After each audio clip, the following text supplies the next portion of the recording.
ধোঁৱাচাঙত বিজেপিৰ নাৰী সুৰক্ষাৰ কথা দেশৰ গৌৰৱক অৱজ্ঞা কৰি নিৰ্যাতনকাৰীৰ পক্ষত বিজেপি চৰকাৰ পুনৰ ব্ৰিজভূষণৰ মুখলৈ ঠেলিলে ভাৰতীয় মল্লযুঁজাৰুক ব্ৰিজভূষণৰ ঘৰলৈ সলনি হ'ল ৰেছলিং ফেডাৰেশ্যনৰ কাৰ্যালয়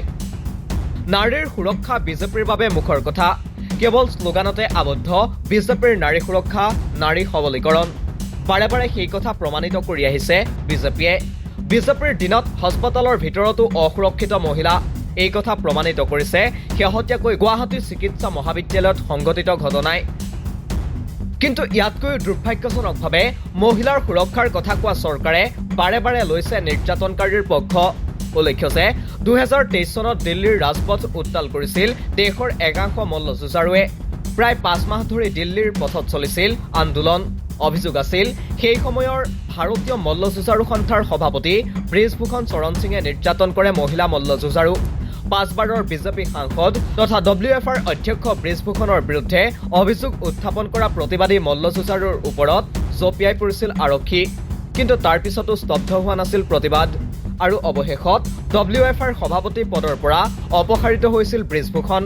দীৰ্ঘদিনীয়া প্ৰতিবাদৰ অন্তত ব্ৰিজভূষণৰ বিৰুদ্ধে গোচৰ ৰুজু কৰিছিল দিল্লী আৰক্ষীয়ে কিন্তু তাৰ পিছতো এতিয়াও এক সুৰক্ষিত স্থানতে আছে ব্ৰিজভূষণ উল্লেখ্য যে যৌন নিৰ্যাতনৰ অভিযোগৰ বাবে বিগত লোকসভা নিৰ্বাচনত অৱতীৰ্ণ হ'ব পৰা নাছিল ব্ৰিজভূষণ আনকি WFR নিৰ্বাচনতো ব্ৰিজভূষণ অৱতীৰ্ণ হোৱাত আৰোপ কৰা হৈছিল বাধা কিন্তু তাৰ পিছতো WFR নিৰ্বাচনত ব্ৰিজভূষণে হস্তক্ষেপ কৰাৰ অভিযোগ উত্থাপন হৈছিল তাৰ উপৰি নিজৰ প্ৰবল আধিপত্য থকা কেশৰগঞ্জ আসনৰ পৰা সাংসদ হিচাপে ব্ৰিজভূষণে জয়ী কৰাই আনিছিল নিজ পুত্ৰক শেহতীয়াকৈ পুনৰ শিৰোনাম দখল কৰিছে এইগৰাকী ব্ৰিজভূষণে প্ৰকাশিত বাতৰি অনুসৰি WFR কাৰ্যালয় নিজ বাসগৃহলৈ পুনৰ উভতাই আনিছে ব্ৰিজভূষণে উল্লেখ্য যে 21 আকবৰ ৰোডৰ নিজৰ বাসগৃহক WFR কাৰ্যালয় হিচাপে ব্যৱহাৰ কৰি আহিছিল ব্ৰিজভূষণে আৰু এই কাৰ্যালয়তে ব্ৰিজভূষণৰ পৰা নিৰ্যাতনৰ সন্মুখীন হোৱা বুলি অভিযোগ আনিছিল মল্লযুঁজাৰুসকলে ইয়াৰ পিছতে হৰিনগৰৰ এটা কোঠাৰ ঘৰ এটালৈ কাৰ্যালয় স্থানান্তৰ কৰিছিল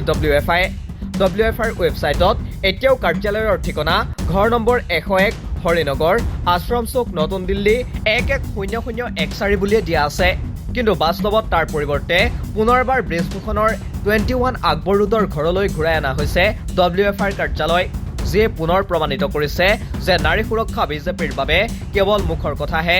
বাস্তৱত নাৰী সুৰক্ষাৰ প্ৰতি কোনো গুৰুত্ব নাই বিজেপি চৰকাৰৰ